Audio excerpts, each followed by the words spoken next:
सबको हर हर महादेव, जय श्री कृष्णा और राधे राधे। तो आज एकादशी, आज अपरा एकादशी है। तो संसार के जितने हैं सबको अपरा एकादशी की बहुत बहुत शुभकामना। और ये जो भगवान विष्णु की होती है, देखो भगवान विष्णु और कृष्ण एक ही हैं, लेकिन एकादशी वैसे कहते हैं कि ये अपरा एकादशी बहुत श्रेष्ठ मानी जाती है। पर लेकिन हाँ, जो 12 एकादशी होती हैं वो सब श्रेष्ठ होती हैं। जो निर्जला एकादशी होती है, तो अब के पुरुषोत्तम मास चल रहा है, अधिक मास जो है दो जेठ हैं, अब की बार 2 जेठों के जो बीच का महीना होता है, उसमें जो है ये पर्व के दिन होते हैं। ये एकादशी निर्जला एकादशी है, दशहरा है। तो ये एकादशी जो निर्जला एकादशी होती है, जो अब आएगी, जो बीच का महीना चलेगा जो है, उसके बाद अमावस्या के बाद में जो है, अमावस्या तक जो है ये बड़ा हुआ महीना, जो 1 महीना अधिक मास जिसको कहते हैं, वो जो है अमावस्या से अमावस्या तक रहेगा। तो उसको निर्जला एकादशी जो सबसे श्रेष्ठ होती है, चूँकि इसको रखने से 12 एकादशियों का फल मिल जाता है। तो आज अपरा एकादशी है, और एकादशी तो सभी श्रेष्ठ है। चूँकि इसके बारे में तो राधा से पूछनी चाहिए, राधा ठीक ढंग से बताती हैं। वो इसके बारे में जो उन्होंने जिस तरह से गर्ग सहता में समझाया है, वो बहुत अनोखा है, बहुत श्रेष्ठ जो है उन्होंने समझाया, बहुत श्रेष्ठ है जो है। उसमें सारे जो है नियम बताए हैं, वो सारे नियम जो बहुत अच्छे हैं। तो एकादशी की सबको बहुत बहुत बधाई। चूँकि एकादशी सब श्रेष्ठ ही होती हैं। एक निर्जला एकादशी को छोड़िए, चूँकि निर्जला एकादशी 12 एकादशी के बराबर होती है। उस दिन पानी नहीं पिया जाता है, और द्वादशी वाले दिन उनका पारायण किया जाता है, तब जल पिया जाता है। तो चलते हैं अपने भगवान शिव के धाम चलते हैं। देखो ये भगवान शिव के अवतार चल रहे हैं। तो कल हमने जो है वैश्य अवतार बताया था। भगवान शिव ने वैश्यनाथ के रूप में अवतार लिया था, और उन्होंने सबका उद्धार किया था। ये जो महानंदा वैश्या थी उसका किया, और उसके जितने थे वो बंदर थे, मुर्गे थे, उनको सबको भगवान ने मुक्त कर दिया।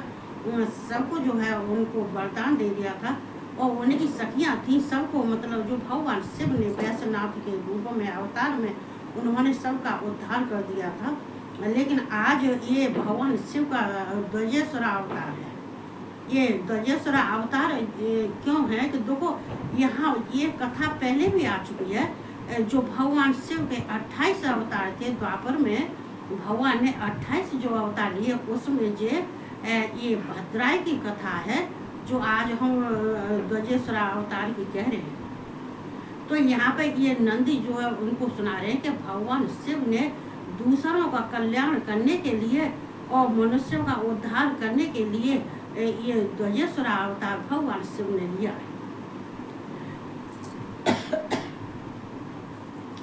ये द्विजेश्वर अवतार देखो अपने में क्यों श्रेष्ठ है कि ये कथा दोबारा चल रही है। जो 28 अवतार में भगवान शिव ने ये ऋषभ नाम से ये भद्राई को जो है उद्धार किया था, जो इनके पिता ने जहर दे दिया था, तो भगवान ने ऋषभ अवतार लेके इनका उद्धार किया था।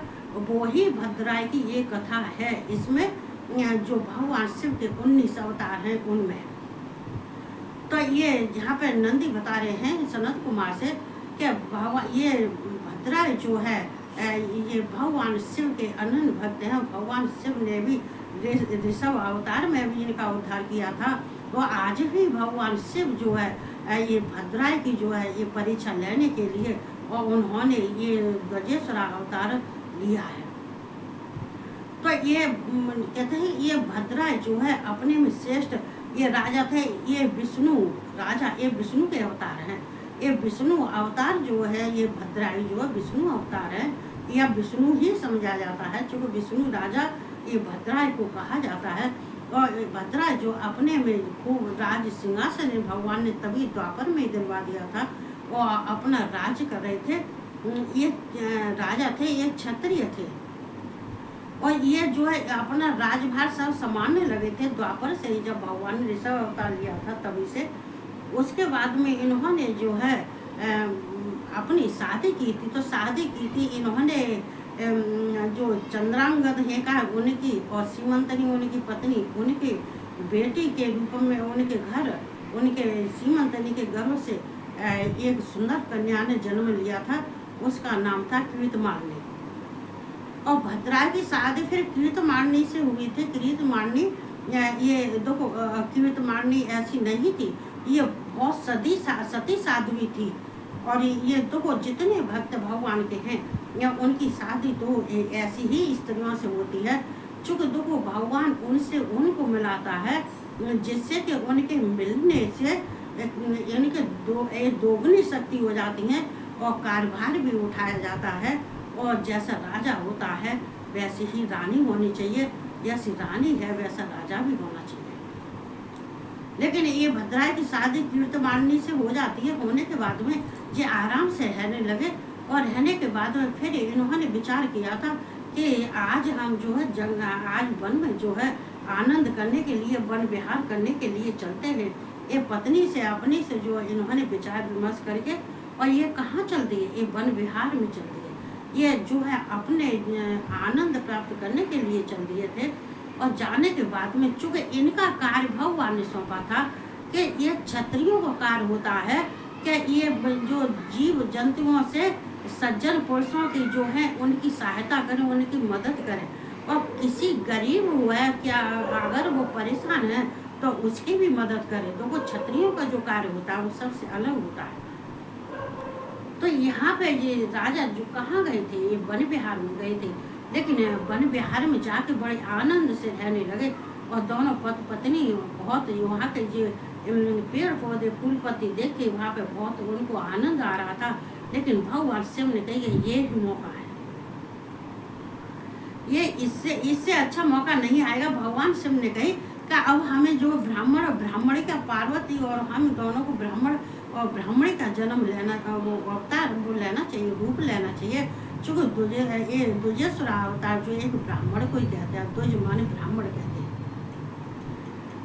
तो ये इन्होंने जो है ये ब्राह्मण भगवान शिव ने ब्राह्मण का रूप धारण कर लिया। और ये जो है माँ पार्वती थी, इन्होंने ब्रह्मांडी का रूप धारण कर लिया, ब्राह्मणी का रूप धारण कर लिया। और उन्होंने एक व्याघ्र को भी उन्होंने माया से, अपनी माया से भगवान शिव ने व्याघ्र को भी उत्पन्न कर लिया। वो माया रूपी व्याघ्र था, जो व्याघ्र था वो माया रूपी था। लेकिन भगवान शिव परीक्षा लेते हैं तो वो इस तरह से लेते हैं कि आदमी को बिल्कुल कहते बिल्कुल खड़ा ऐसा खड़ा कर देते हैं कि उसको आगे पीछे का रास्ता कुछ भी मालूम नहीं होता है। उसके ये भी नहीं आता कि हम क्या करें क्या नहीं करें। कहते हैं कि निहंता खड़ा कर देते हैं भगवान से जब परीक्षा लेते हैं। तो उनकी परीक्षा देखो कड़ी परीक्षा लेने के बाद में वो वरदान देते हैं, ऐसे वरदान नहीं देते। तो सोचो भगवान तुम्हारे लिए वरदान लेके खड़े हैं, नहीं ऐसा नहीं है।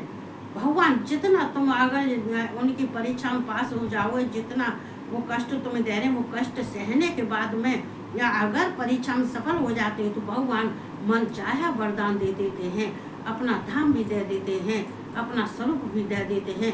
लेकिन अगर वो इस तरह से नहीं है तो भगवान कुछ नहीं देते हैं। लेकिन शिव ने यहाँ पे जो अपना रूप धारण करके और वन में आ गए थे। लेकिन वहाँ राजा और ये रानी दोनों जो है भद्राई और भद्राई पत्नी कीर्तमालिनी दोनों जो है आनंद विहार में घूम रहे थे और आनंद प्राप्त कर रहे थे। लेकिन भगवान शिव और पार्वती दोनों ब्राह्मण के रूप में और रोते चिल्लाते हुए ये कहाँ पहुँचे, भद्राई के पास पहुँचे।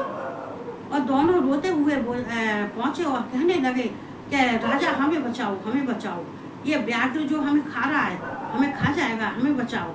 ऐसे रोते चिल्लाते एकदम उनके पास गए। लेकिन राजा ने अपने धनुष से अपने धनुष पर जो बाण चलाया था, तो बाण चलाने के बाद में व्याघ्र जो है इतनी देर में भगवान शिव के साथ जो पार्वती थी जो ब्राह्मणी के रूप में थी, व्याघ्र उनको लेके भाग गया। लेकिन भद्राई ने जो है फिर भी अपने तलवार अपने जो है भाले से उसको जब भाला फेंक के मारा तो उसके भाले से उसका व्याघ्र का कुछ नहीं हुआ। क्यों नहीं हुआ? कि वो तो भगवान शिव ने माया से उसको उत्पन्न किया था, वो माया का व्याघ्र था, तो उसको क्या हो जाता, उसको तो कुछ नहीं होने वाला था। लेकिन यहाँ जो है ये जब ले गया था तो भगवान शिव बहुत परेशान होने लगे। भगवान शिव रोने लगे, कहने लगे कि अरे अब हमें रह के क्या करेंगे, हमें जीने से हमें क्या मतलब, हमारी तो पत्नी को व्याघ्र ले गया। और भद्रायुं से कहा, राजा तुम कैसे राजा हो, तुम्हारे अस्त्र शस्त्र कहाँ गए, तुम्हारा बल कहाँ गया, 10 हाथियों का बल था, वो तुम्हारा बल कहाँ गया, और हमारी पत्नी को ले गए और तुम कुछ नहीं कर पाए, और मैं बिना पत्नी के कैसे रह सकता हूँ। भगवान इतनी विलाप करने लगे, मतलब वो विलाप का वो तो परीक्षा ले ही रहे थे, लेकिन उन्होंने कहा, ये भद्रा कहने लगा कि ये ब्राह्मण हम क्या करें, हमने तो उसके भाला भी मारा लेकिन भाले से भी उसका कुछ नहीं हुआ, हमने वो बाण भी मारा था, बाण से भी उसका कुछ नहीं हुआ, अब हम क्या कर सकते हैं, जो हमारे करने का है वो हमें बताओ। लेकिन भगवान शिव कह रहे, तुम्हारे ऐसे कहने से कुछ नहीं चलेगा, कि तुम राजा हो, तुम क्षत्रिय हो, अगर तुम क्षत्रिय की, अगर तुम जो प्रजा की रक्षा नहीं कर सकते हो, अगर तुम मनुष्यों की रक्षा नहीं करते, से व्याघ्र से, जीव जंतुओं से नहीं कर सकते हैं, तो इससे तो क्षत्रियों को मर जाना भला है, इससे तो अच्छा मर जाना ही अच्छा होता है, क्योंकि तुमने राजा बनाया तो तुम्हें शक्तिशाली भी बनाया था, तुम्हारे पास इतने अस्त्र शस्त्र भी हैं, तुम्हारे पास बल भी है, सब कुछ है, लेकिन फिर भी तुम्हारे किसी के काम नहीं आया, और वन में रह के अगर तुमने जंतुओं को कब्जे में नहीं किया है, उससे बचाव नहीं किया, तो तुम्हारा जीवित रहना सही नहीं है, इससे तो मर जाना अच्छा होता है। लेकिन ये इतनी बात कहने के बाद भद्रायुं को तो बहुत चुभ गई थी, चूँकि भगवान परीक्षा लेते हैं तो कुछ भी कर सकते हैं, कुछ भी कह सकते हैं, लेकिन भद्रायुं को ये बात चुभ गई। भद्रायुं कहने लगे कि ये बात आप सही कह रहे हैं, और मैं इस बात से बहुत दुखी हो रहा हूँ, बड़ा प्रायश्चित कर रहा हूँ कि मेरा तो धन, ऐश्वर्य और बल, राज, आय सब चली गई, मेरा शरीर भी चला गया, क्योंकि जहाँ हमें अपमान हमें सहना पड़े तो उस जीवन से मरना भला है, क्योंकि ये हमारा तो यही राज्य था, यही शरीर था, यही बल थी, यही बल था, यही बुद्धि थी हमारी, यही हमारी ताकत थी, लेकिन ये तो कुछ काम नहीं है, ये तो बिल्कुल बेकार है, चूँकि राजा कहलाने लायक अब हम नहीं हैं, ये इस बात को। लेकिन ये भद्रायुं को नहीं मालूम था कि ये ब्राह्मण और ब्राह्मणी कौन है, उनको ये सब कुछ नहीं माना, क्योंकि भगवान अपना भेद नहीं खोलते। तभी तो हम कहते हैं कि तुम्हारे घर में अगर संत आते हैं तो तुम तो सोचते हो कि ये कोई भिखारी है, ये संत है, आए चला जाएगा, लेकिन ये नहीं मालूम कि संत भगवंत ही संत के रूप में आते हैं, लेकिन सब संतों के भी नहीं कहते हम, और ना ही सबको हम इस तरह से कहते हैं कि सब संत एक से होते हैं, ये भी नहीं है। लेकिन कभी कभी पहचानने की दृष्टि की बात होती है, भगवान किस रूप में कब आ जाए, किससे कब कहाँ मिल जाए, ये किसी को पता नहीं होता है। तो यहाँ भगवान शिव ने कहा कि ये तुम्हारे कहने लगे कि अगर तुम्हें क्या चाहिए, ब्राह्मण से बोले, भद्रा तुम्हें क्या चाहिए, अगर जो तुम्हें चाहिए वो मुझे बता दो, तुम्हें धन चाहिए, घर चाहिए, मेरा शरीर चाहिए, मेरी आय चाहिए, जो कुछ भी चाहिए वो मुझे बताओ। लेकिन यहाँ भगवान शिव कह रहे हैं, राजा, जो भिक्षा मांगने वाला होता है और उसको घर की क्या जरूरत है, जिसके कहते हैं कि जो अंधा है तो उसको दर्पण की क्या जरूरत है, तो हम तुम्हारे धन का हम क्या करें, जिसकी स्त्री नहीं है, संतान नहीं है, तो हम उस धन का भी क्या करेंगे। लेकिन यहाँ भद्रा कहने लगे, फिर मुझे क्या करना चाहिए। उन्होंने कहा, भगवान शिव कहने लगे, इनमें से हम कोई चीज नहीं चाहिए, हमें तुम्हारी पत्नी चाहिए। लेकिन भद्रा कहते हैं कि ब्राह्मण किसी पत्नी को लेना और ब्राह्मण के लिए और अगर राजा के लिए अपनी पत्नी का गोहन करना, उसके लिए कहते हैं सारे नरकों के द्वार खुल जाते हैं और उसको पाप का भागी होता है, और जो लेने वाला होता है वो भी पाप का भागी होता है। इसलिए हमसे अगर जो धन लेना चाहते हो, धन ले लो, राज्य ले लो, हमारा शरीर ले लो, हमारा तुम्हें जो चीज़ चाहिए वो ले लो। भगवान शिव ने कहा, ये सब नहीं चाहिए, केवल मुझे तुम्हारी स्त्री चाहिए, क्योंकि मेरी स्त्री को ब्याह ले गया और तुमने नहीं बचा पाया। लेकिन यहाँ पे ये भद्रा सोचने लगे कि ये ब्राह्मण जो मांग रहा है, हालांकि ये देने की, हालांकि उन्होंने कहा कि ये स्त्री देने की चीज नहीं होती है ब्राह्मण, ये स्त्री किसी को नहीं दी जाती है और ना ही ये देने की चीज होती है। चूँकि अगर कोई अपनी स्त्री को किसी को देता है या किसी और की स्त्री को अपने पास रखता है तो इससे बड़ा कोई पाप नहीं है। लेकिन भगवान शिव कहने लगे कि मैं पाप से नहीं डरता, मैं दुनिया की हत्या कर दूंगा लेकिन फिर भी मुझे पाप से डर नहीं है। और जो पाप होता है उसका मैं प्रायश्चित का, अगर मैं पाप भी करूंगा तो उसका मैं प्रायश्चित कर लूंगा, और उतना मैं भजन कर लूंगा, प्रायश्चित कर लूंगा। ये सब तो मेरे ऊपर छोड़ो कि मुझे क्या करना है क्या नहीं करना है। लेकिन भद्रा कहने लगे कि अगर इनको अपनी पत्नी नहीं देते तो इनका श्राप हमें लगेगा, तो हम मर गए, और अगर देते हैं तो भी हम जीवित मर गए। तो इससे अच्छा है कि ये ब्राह्मण की इच्छा की पूर्ति कर देनी चाहिए, हमें अपनी स्त्री को दे देना चाहिए। उसने बड़ा कड़ा जी करके कह दिया था, ब्राह्मण तुम्हें हमारी स्त्री चाहिए तो ले लो। लेकिन स्त्री देने के बाद भद्राय के दिमाग में आया, अब बिना स्त्री के तो भी हम कहीं मुख नहीं दिखा सकते हैं। कहते हैं कि किसी की स्त्री किसी के साथ चली जाए, कोई ले जाए, या फिर कोई पुरुष किसी स्त्री को अपने घर में रख लेता है, अपने पास में रख लेता है, तो समाज में रहने लायक नहीं हो जाता है, ना ही समाज में रहने लायक होता है, और ना ही भगवान के दरबार में उसका महत्व होता है। ना ही भगवान स्वीकार करते हैं, ना ही समाज स्वीकार करता है। इंसान चाहे जो कुछ भी करे, वो तो क्या करता है क्या नहीं करता है ये तो सब अलग की बात है, लेकिन इज्जत वाले के लिए तो मरना हो जाता है। उसने कहा अब तो मेरा मरना ही भला है। उसने चिता को, उसने एक काठ को इकट्ठा करके उसने चिता बनाई, और चिता बनाने के बाद में उसने कहा अब तो मुझे भस्म होना ही, मुझे जल जाना चाहिए, मुझे मरना तो मर जाना चाहिए। ऐसा करने के लिए वो जब चिता में कूदने के लिए हुआ था, क्योंकि देखो यहाँ कभी कभी मनुष्य क्या है, ये मनुष्य शरीर है, ये प्राणी है। जब तक तुम भगवान को नहीं पहचानोगे, जब तक तुम नेगेटिव जो तुम्हारे अंदर ये भरा हुआ है, ये नेगेटिवता दूर नहीं होगी, तब तक तुम जो है कुछ नहीं कर पाओगे, ना अच्छा सोच पाओगे, ना अच्छा कुछ कर पाओगे। चूँकि ये क्या था, भद्राय जो है भगवान ने हालांकि उनकी जो है उद्धार किया था, लेकिन वो उनकी कभी दिव्य दृष्टि, ना तो इतनी दिव्य दृष्टि थी। चूँकि कभी कभी हम कहते कि जब राजपाट स्त्री सब कुछ अच्छा मिल जाता है, इंसान भूल जाता है, भगवान की शरण में जाना भूल जाता है, या उनको याद करना भूल जाता है। ये संकट तभी आते हैं। लेकिन भक्त जो है प्रायश्चित भी बहुत जल्दी कर लेते हैं। जो भद्राय ने जो प्रायश्चित किया था कि अगर मैं ब्राह्मण को नहीं देता हूँ तो मरा, तो मुझे साप लगेगा, और अगर मैं दे देता हूँ तो मैं मरा, चूँकि न तो मैं भगवान का हो पाऊंगा, ना ही समाज का हो पाऊंगा, तो इसलिए मेरा मर जाना ही अच्छा है। तो वो मरने के लिए, लेकिन जैसे वो चिता में ये कूदने को हुआ था, वैसे भगवान शिव जो है अपने रूप में प्रकट हो गए। ये माथे पे चंद्रमा, जटाओं में गंगा, 5 मुख 3 नेत्र, सारे शरीर पर भस्म लगी हुई थी।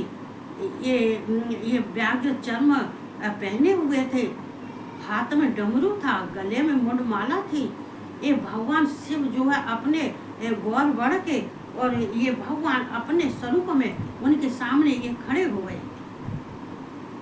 जब उन्होंने भगवान शिव को देखा तो वो अचंभित हो गए। भद्राय कहने लगे कि ये क्या, ये तो ब्राह्मण नहीं भगवान शिव हैं। ये शिव, ये भद्राय जो उनके पैर पकड़ लिए और उनसे माफ़ी मांगने लगे कि मेरे जो मुझसे गलती है मुझे माफ़ कर देना। और भगवान शिव की उन्होंने साष्टांग प्रणाम करके उनकी स्तुति की, उनकी वंदना की, और वंदना करने के बाद हम भगवान के सामने हाथ अंजलि बांध के खड़े हो गए कि अगर हमसे कुछ भूल हुई है हमें माफ़ कर दो, हमें नहीं मालूम थी कि आप ब्राह्मण के रूप में आप आए हुए हैं।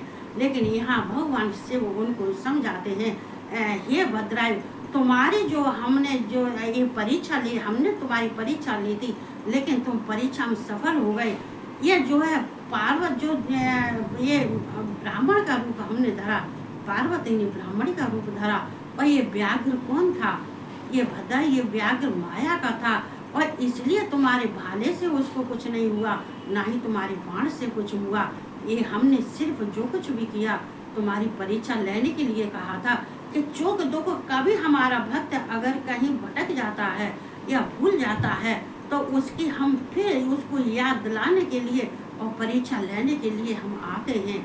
और फिर अगर हमें दोबारा, चूंकि ये भद्राय के लिए भगवान ने 2 बार अवतार लिया, एक ऋषभ अवतार लिया था और एक जो ध्वजेश्वरा अवतार लिया है। भगवान शिव ने इन भद्राय के लिए 2 बार अवतार लिया है। लेकिन यहाँ भगवान शिव कहने लगे कि ये परीक्षा ली थी हमने, तुम्हें क्या वरदान मांगना है, चूँकि हम तुम्हारे ये जो तुमने परीक्षा हमें दी है और हमने ली है, इससे हम बहुत खुश हैं, बहुत प्रसन्न हैं। चूँकि जो तुमने कार्य किया वो सारा धैर्य का किया है, धैर्य से कार्य लिया है, ऐसा तुमसे कोई गलती नहीं हुई है, तो इसलिए हम बहुत खुश हैं तुमसे। लेकिन पार्वती भी वहाँ पर आके खड़ी हो गई थी। पार्वती भी खड़ी हुई तो भद्राय जो पार्वती के पैर पकड़ लिए थे और उनसे भी माफ़ी मांगने लगे। शिव और माँ जगदम्बा, माँ पार्वती दोनों खड़े हुए हैं और भद्राय जो है जो उनकी कीर्तमालिनी पत्नी थी वो भगवान शिव ने भद्राय को दे दी कि अपनी पत्नी को पकड़ो, चूँकि हम तो तुम्हारी परीक्षा ले रहे थे। देखो भगवान शिव ने अगर वैश्यनाथ का अवतार लिया तो वैश्यनाथ का अवतार इसलिए लिया था कि ये उसकी वैश्या का जो है महानंदा थी उसका उद्धार किया और उद्धार करने के बाद में और फिर जितने उसके साथ के थे उनको भी उद्धार किया। ऐसे यहाँ पे भगवान जब ये भगवान शिव कहते हैं, माँ जगदम्बा कहते हैं भद्राय कुछ मांगो, लेकिन भद्राय कहते हैं हम क्या मांगे, हम केवल इतना ही मांगते हैं कि हमें ये भोलेनाथ शिव हमें भगवान प्रभु हमें आपके और माता के दोनों के हमें ये चरणों की धूल मिलती रहे और हम मस्तक पे लगाते रहें और आपकी सेवा हम करते रहें। ऐसा वरदान दो कि हमारी ऐसी बुद्धि रहे कि हम दोनों आप दोनों की सेवा करते रहें, माँ जगदम्बा की सेवा करें और आपकी सेवा करते रहें, ऐसा ही हमें वरदान दे दो। लेकिन भगवान शिव ने कही ये तो तुम्हारे लिए है ही है, लेकिन तुम और कुछ भी मांगना चाहते हो। भगवान जब तक संतुष्ट और भक्त नहीं होता है तब तक भगवान भी पीछे नहीं हटते हैं, भगवान शिव भी नहीं हटते हैं। भगवान शिव ने जब दोबारा कहा तो उन्होंने कहा कि ये मेरे माता पिता हैं, इनको भी अपनी चरण सेवा दो, इनको भी ऐसा इनके लिए अच्छा स्थान मिले, इनकी मुक्ति होवे और मुक्ति होने के बाद में ये आपके चरणों में ध्यान लगावें और आपके जो है सेवा करें। ऐसा वरदान मेरे माता पिता को दे दो और इनका उद्धार हो जाए और इनको भी आपके दर्शन होते रहें, ऐसा वरदान मुझे दे दो।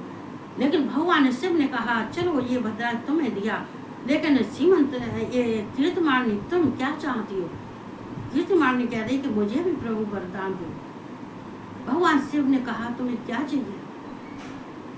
या सीमंतनी कहती है या कीर्तमालिनी कहती है कि मेरी माँ सीमंतनी है, मेरे पिता चंदांगंध है और ये जो है मेरा एक भाई, एक मेरा भाई लगता है, उसके लिए जो है हम आपसे वरदान मांगते हैं कि आप अपना सानिध्य दो इन्हें और अपना सानिध्य देने के बाद में इनकी मुक्ति दो, इनको ये मुक्त हो जाए और आपके दर्शन भी करें। उसने भी ऐसा ही मांगा, उसने सानिध्य मांग लिया। भगवान शिव ने कहा कीर्तमालिनी ये तुम्हारा ये माता पिता को हमारा ही सानिध्य मिलेगा। इस बात को भगवान शिव उनसे कहते हैं। कहने के बाद में भगवान शिव ने ये भद्राय को भी आशीर्वाद दिया और ये कीर्तमालिनी है उसने अपने माता पिता के लिए मांगा था वो भी दिया। लेकिन भगवान जब चढ़ने के हुए तो ये भद्रा कहने लगे हे एक मेरा भाई है वैश्यनाथ लगता है, उसका नाम वैश्यनाथ है, लेकिन उसको भी तार दो। भगवान शिव ने कहा कि भद्रा तुमने कहा है तो हमने उसको भी मुक्त कर दिया, उसको भी तार दिया और तुम सबको हमने अपना पद दे दिया है, तुम्हें हमारा ही स्थान सबको प्राप्त होगा और प्राप्त होने के बाद में लेकिन तुम जब तक हमारे चरणों में ध्यान लगाओगे और हमारे जब तक करोगे और हमसे प्रेम करोगे तो तुम सबका जो है उद्धार भी हो जाएगा और हमारा सानिध्य भी मिलेगा और हमारा शिवलोक भी प्राप्त होगा। भगवान शिव ने ऐसा कह के और अंतर ध्यान हो गए थे और जितने थे कहते हैं कि ये कीर्तमालिनी के माता पिता थे, उन्होंने भी भगवान की भक्ति करके और उन्होंने भगवान का ये लोक मांग लिया था तो लोक में गई थी, भगवान को लोक प्राप्त हो गया था। और उनके कहते हैं ये भद्राय के माता पिता भी जो है वो भी जो ये उनका भी उद्धार हो गया था। तो होने के बाद में ये भगवान शिव कहते हैं कि भद्राय जब गए थे तब भी कह गए थे भद्राय अब जो तुम्हारा जो कार्य है उस कार्य को तुम जो है क्षत्रियों के लिए कार्य जो दिया जाता है वो क्षत्रियों को करना चाहिए। और जो क्षत्रिय पीठ भाग के ये पीठ फेंक भाग जाता है तो वो मरने के समान होता है। इसलिए तुम कभी अपने कार्य में हमेशा राजा हो तो ये राजभार संभालना, समाज भी संभालना, जितने जीव जंतु हैं उनसे सब मनुष्यों की रक्षा करना, यही तुम्हारा कार्य है। इसी कार्य के लिए हमने तुम्हें जो है ये भद्राय के ऋषभ के अवतार में तुम्हें उद्धार किया था। और आज हमने द्विजेश्वर अवतार में भगवान शिव का ये द्विजेश्वर अवतार ये इसको कहते हैं। तभी भगवान ने द्विजेश्वर अवतार लिया था। उसको व्याघ्र को भी जो भगवान ने मुक्त कर दिया था, जो माया का था उसको भी मुक्त कर दिया था। तो इतना कहने के बाद में आज द्विजेश्वर अवतार की कथा हमने कही है। कल अब कौन से चूँकि ये हमारी 17वीं भगवान शिव का 17वां अवतार है। आगे और के अवतार हैं, शायद 2 होंगे या 3 होंगे, वो कल में कहूँगी। आज बस इतना ही है। तो सबको जो भगवान की शरण में जाना चाहिए, भगवान से प्रेम करना चाहिए। क्योंकि तुम जितना प्रेम भगवान से करते हो तो तुम्हारे अंदर ये शक्ति ऊर्जा हर समय रहती है। कभी तुम्हारी शक्ति खत्म नहीं होती है और ना ही ऊर्जा खत्म होती है। अगर संकट आने पर, बीमारी होने पर भी तुम्हें भगवान की औषधियाँ प्राप्त होती हैं। महामृत्युंजय इसलिए उनको कहा जाता है। तो महामृत्युंजय के नाम से उनका जो हमेशा ये मंत्र जरूर बोलना चाहिए। ज़्यादा नहीं तो 9 बार 11 बार जरूर बोलना चाहिए। ये कहते हुए सबको खुश रहो, आनंद से रहो और हर हर महादेव, जय श्री कृष्णा और राधे राधे और सबको गुड नाइट।